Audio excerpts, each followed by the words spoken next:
Crónicas de Espanto. Celebramos el capítulo 200 con esta tercera de 4 partes, hablando de aquel lugar místico, misterioso, que ahora es un café muy conocido en la vida popular mexicana. Sí, me refiero al Café de Tacuba. Ese que está en la calle de Tacuba, a medio camino entre la Alameda y el Zócalo capitalino. Y es que, después del homicidio involuntario de la monja por Víctor el Tuerto, las cosas comenzaron a decaer. Amanecía el pleno siglo XX, y mientras la prosperidad estaba en los bolsillos de unos cuantos, no de todos los mexicanos ni de todos los capitalinos, se veía el incremento de gente que transitaba por la calle de Tacuba rumbo a un Zócalo, que ahora sí era todo un gran jardín. Ya no había negocios. Los parianes quedaron en la época colonial. Un círculo pequeño en el centro del Zócalo, cuyos rayos formaban avenidas y pequeñas parcelas, convertían en un espacio de entretenimiento también aquella parte de la ciudad junto con la Alameda. Pero el futuro de México se decidía también en Chapultepec, no solo en el Palacio, que ya no era de los virreyes, ahora era el Palacio Nacional. Y en la Catedral Metropolitana sonaban también aquellos rezos, plegarias e influencia de un México mayoritariamente católico. Pero las instituciones públicas crecían y digamos que el manicomio o la casa de salud para enfermos mentales que tenían las Clarisas ya había sido en parte destruida, en parte pues cambiada de su oficio anterior. De hecho, se había fraccionado con la construcción completa y modernización de la calle de Tacuba, y en la parte frente a la calle, ahora eran instalaciones públicas, y la otra parte pues languidecía. Se escuchó: hagamos un alto a la conversación, porque mientras las religiosas abandonaban el asilo psiquiátrico, ahora sí se usaba ese término, y los voluntarios que se quedaban eran notificados de que en otra parte de la ciudad se estaba construyendo una instalación moderna, literalmente un hospital psiquiátrico en todos los términos, allá en la Castañeda, lo que hacía que se contaran los días de existencia de este antiguo hospital del Divino Salvador. Pero mientras la locura parecía que desaparecería del interior de aquel recinto, diríamos que la locura se incrementaba o permanecía en el exterior, porque tanto como la calle de Tacuba, como las calles que rodeaban a la Alameda o al Zócalo, ahora no estaban pobladas por peatones ni por caballos. Se dice que desde 1893 había llegado el primer vehículo automotor. Y se dice que la primera agencia de coches se había instalado no muy lejos de ahí, del hospital. Y eso fue en 1901, tal como lo digo. Y poco a poco la gente rica que quería presumir una nueva manera de transportarse andaba en sus carcachas. El mismo Porfirio Díaz traía la suya, más de una. Se pusieron límites de velocidad máxima 40 kilómetros por hora. Y con azoro las monjitas que ya abandonaban el hospital de enfermos mentales y los voluntarios veían cómo al atravesar esa calle La gente tenía que hacerse a un lado porque llegaban aquellos ricachones circulando en sus Chevrolet, sus Oldsmobile y tantas marcas que llegaban tanto de Europa como de Estados Unidos. Incluso para la fecha en que se cierra el hospital para enfermos mentales, ya había 900 autos en la Ciudad de México. Muchísimos, decían ellos. Y quizás poco a poco se fue quitando la moda de pasearlos por el centro, por alrededor del Zócalo, por la Alameda. Incluso hicieron un desfile de coches adornados unos años antes de que cerrara el Hospital del Divino Salvador. Para las monjitas era un alivio, porque descansaban del extraño recuerdo de Sor Regina, que había sido asesinada por Víctor el Tuerto, y de otros dos fantasmas que los acosaban, también en las inmediaciones y en la oscuridad. El punto es que en los últimos momentos del desplazamiento de aquellos enfermos mentales rumbo a la Castañeda, para cerrar y abandonar aquel hospital para enfermos mentales, surge algo nuevo en México y no solo en la Ciudad de México.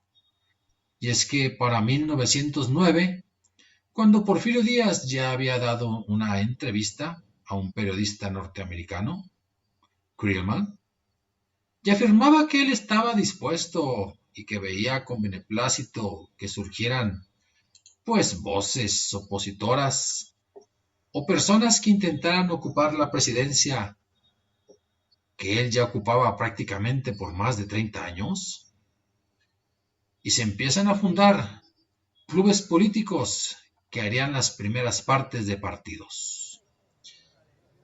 Y uno de ellos era el Club Antirreeleccionista. Se fundaron otros, ahí, cerca del hospital, cerca del Café Tacuba, y cruzaban aquellos hombres de bien con su bombín, con su sombrero, con sus trajes muy limpios, ávidos de participar en una vida política que le había estado vedada a la mayoría de los mexicanos. Y por aquí, a 5 cuadras, en una casa se juntaron y postulaban a Bernardo Reyes a la vicepresidencia.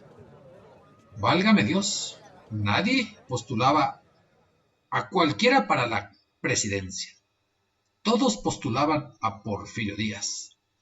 Ya era un logro que se ganara el espacio para alguien en la vicepresidencia, pensando que aquel octogenario quizás pronto moriría. Pero mientras eso ocurría, allá en Coahuila, en San Pedro, Francisco I. Madero funda el Club Democrático Antirreeleccionista. Aparte, tenía su libro, La Sucesión Presidencial, y le regala un ejemplar de ese libro a don Porfirio Díaz.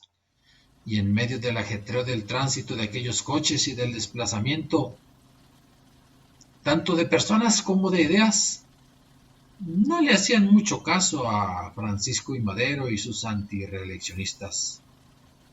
Para el mes de abril, el Partido Democrático, con Bernardo Reyes, hacía que la gente circulara enfrente de un casi abandonado Hospital del Divino Salvador, dirigiéndose a la Alameda y a otras casas de las inmediaciones. Y valga decirlo, que por ahí, a una cuadra de lo que era el hospital, para el mes de mayo de 1909, se funda el Club Antirreeleccionista de México. Sí, ahí estuvo presente Francisco I. Madero y Filomeno Mata, Emilio Vázquez Gómez. Seguramente cruzaron y miraron ya casi aquel edificio en proceso de abandono, ese hospital en agonía. Y en el número 76 de la calle de Tacuba se reunieron y fundaron aquel club con su lema de sufragio efectivo, no reelección. Entonces, Mientras los atabares políticos causaban un cisma que apenas se percibía, pero que sería de alcance completamente incalculable, pues se terminó el Hospital Psiquiátrico de la Castañeda. Se trasladaron todos los enfermos mentales para allá. Los voluntarios fueron despedidos y el lugar quedó abandonado. Y prácticamente en vísperas de las elecciones en las cuales otra vez Porfirio Díaz ganaría la presidencia, y Francisco Madero, que poco a poco juntaría en sus mítines a más y más personas, y que en algunos de ellos había ya manifestaciones eufóricas, y que provocaban altercados y disparos por los cuales la gente huía, y en alguno que otro lado había muertos y heridos, pues sirvieron de pretexto para que fuera preso en San Luis Potosí, el que ahora se considera el apóstol de la democracia. Pero mientras tanto, en nuestro antiguo hospital, ahora recinto abandonado, pero bastante amplio, con aquellos espacios que eran galerones para enfermos mentales, alguien dijo, pues si aquí cupieron locos, que no vayan a caber vacas. Y alguien rentó el terreno, se llevó sus vacas, consiguió un socio y abrieron una lechería y una panadería, tal como usted lo escucha. México a punto de entrar a la Revolución Mexicana, y ahí, en esa parte llena de fantasmas, ahora estaban las vacas y los panaderos con el pan. Y claro, Cosme, el dueño de las vacas, el lechero mayor, tenía un niño que se llamaba Pedrito. Y Pedrito era el que le ayudaba en las madrugadas, levantándose prácticamente antes de que el sol saliera, y había aprendido a ordeñar. Ordeñaban entre los dos, junto con otro ayudante, para que a eso de las 6:30 ya estuviera la leche lista, pasaran las marchantas, pasaran las señoras amas de casa, y de una vez compraban el pan y compraban la leche, la cual se tenía que hervir en casa. La gran mayoría prácticamente tenía sus estufas de leña. Pocos tendrían los avances de estufas de gas, que en aquel momento eran carísimas. Y Pedrito era el niño fiel acompañante de Cosme.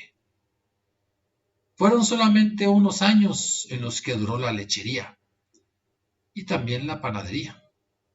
Si bien su ubicación era estratégicamente apta para que llegaran por todos lados y compraran, la verdad es que ahora con los coches por todos lados, se hacía apetecible, por ejemplo, traer frutas, verduras, incluso leche y pan de unos pueblos que antes estaban a horas de camino y ahora estaban a minutos.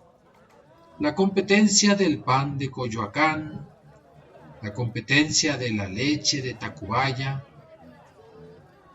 de que ya estábamos cerca de la hacienda de los Morales, hicieron que a la gente le pareciera poco atractivo el comprar, pues de una lechería que estaba en pleno centro histórico.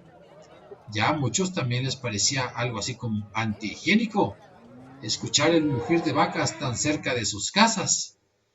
Incluso algunos ricos ganaderos que tenían precisamente en Coyoacán, allá por el lado de Tacuba y de Tacubaya, incluso hasta Tlalpan, que tenían allá sus vacas y sus propiedades, pues fácilmente en una troquita se llevaban la leche, se llevaban el pan y las verduras. Así es que el negocio de Cosme realmente no prosperó y terminó con una tragedia. ¿Por qué digo que terminó con una tragedia? Porque precisamente en una madrugada, el pequeño Pedrito fue encomendado por su padre, como lo hacía todos los días. Ándale, ve y acarrea las vacas. Llévatelas. Yo me levanto un poco más tarde y empiezo a ordeñar. Sí, papá. Y el papá manda a Pedrito por delante, a acarrear y amarrar las vacas, amarrarles también la pata porque hay unas vacas bravas que no se dejan. Y en lo que se levantaba, solamente escucha a lo lejos unos mugidos un tanto extraños. Pero Cosme no hace más. Se levanta, se cambia, se pone su ropa de ordeñador. Y cuando ya se dirige al establo propiamente, extrañamente, no están todas las vacas que deberían, solamente 3. Pero en cuanto se acerca, contempla que una de sus vacas más bravas seguía pateando, levantando, haciendo ruidos como endiablada, como frenética, como poseída por alguno de los fantasmas que habitaban en aquel lar. Y el hombre voltea hacia abajo y contempla al pobre Pedrito tirado en el piso. Se acerca rápidamente, trata de despertarlo, pero no puede. Pedrito está muerto. Y Pedrito está muerto por una patada de aquella vaca en la cabeza. Aquella tragedia ensombreció no solamente la vida de Cosme, sino el mismo negocio de la lechería. En cuanto se corrió el rumor de que ahí había muerto un pequeño, y de que el llanto de la madre y el padre simplemente no se detenía, la gente pensó que lo mejor no era comprar leche o pan en un lugar que rezumaba agonía, donde se respiraba la muerte. Así es que no le quedó más alternativa a Cosme, en medio de su tristeza, romper el pacto con su socio, llevarse sus vacas a un rancho a las orillas de la Ciudad de México, terminar la renta, no renovar el contrato. Y mientras se hablaba de una revolución y se decía que ya Porfirio Díaz había renunciado, cosa que efectivamente ocurrió, y que Francisco I. Madero ya desde Ciudad Juárez entraría a la Ciudad de México, y que Emiliano Zapata, otro, y un tal Francisco Villa, y un tal Pablo González, y que por aquí por allá México estaba convulso, yo mejor me voy, secándome las lágrimas y rezando por aquel angelito que tengo en el cielo, Pedrito, me iré a Milpa Alta. Y así fue. Quedó abandonada la lechería, otrora hospital, y se acumulaba un fantasma más, el cual, pues, es el que menos se menciona. Pero sí, se dice que por ahí, en algunas ocasiones, más bien de madrugada, antes de abrir el famoso Café Tacuba, si alguien está limpiando o haciendo suertes de proveeduría, puede que se tope con el fantasma de un niño que simplemente lo va a observar, y ese niño es Pedrito, efectivamente, la víctima inocente de una vaca brava, en aquel breve periplo de la estancia convertida en lechería y panadería. Última parte, se las presento el próximo fin de semana. Esto fue Crónicas de Espanto.